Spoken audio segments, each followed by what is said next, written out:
মাছ ধরতেছো?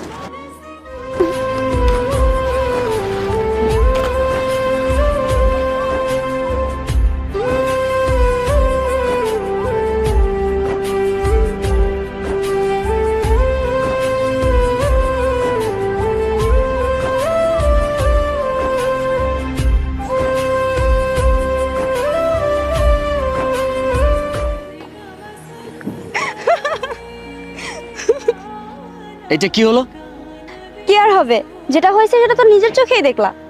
হ্যাঁ দেখলাম, কিন্তু এসবের মানে কি? মানে মানে হলো তুমি আমাদের বাড়ির সামনের বিল থেকে মাছ ধরছো, এই মাছের ভাগ আমাকে দিবে না? কেন ভাগ দিতে হবে কেন? বাড়ির সাথে কি বিলও কিনে রাখছো নাকি? বিল কিনতে যাব কোন দুঃখে? আমি তো যে মানুষটা মাছ ধরছে তাকেই কিনে রাখতে চাই। ইস, শখ কত! এই আরিফকে আজ পর্যন্ত কেউই কিনতে পারি নাই।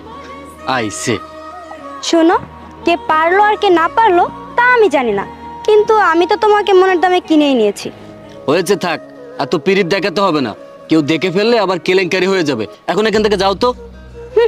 যাচ্ছি, কিন্তু বিকেল বেলা মাঠের পাশে বাবলা গাছের নিচে এসো, কথা আছে। আচ্ছা ঠিক আছে।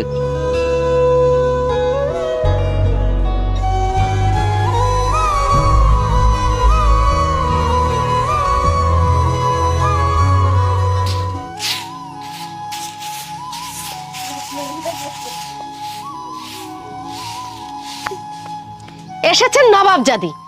সকাল গড়িয়ে দুপুর হতে চললো, তা কোন রাজকার্য করতে গিয়েছিলেন শুনি?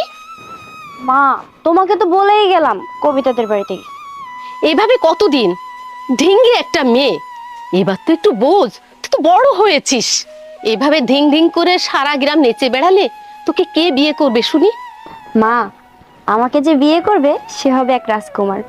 পঙ্খিরাজ ঘোড়ায় করে তোমার বাড়ির উঠোনে এসে আমাকে নিয়ে যাবে।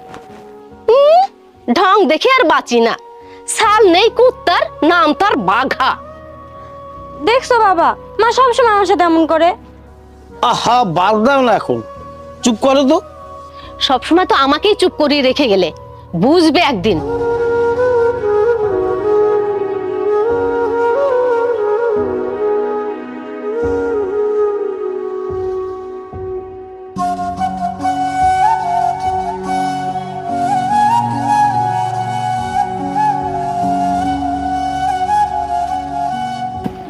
ভয় পাস নাকি?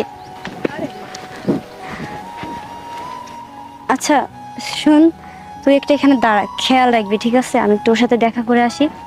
আচ্ছা যা, কিন্তু তাড়াতাড়ি আসিস। আচ্ছা আচ্ছা ঠিক আছে।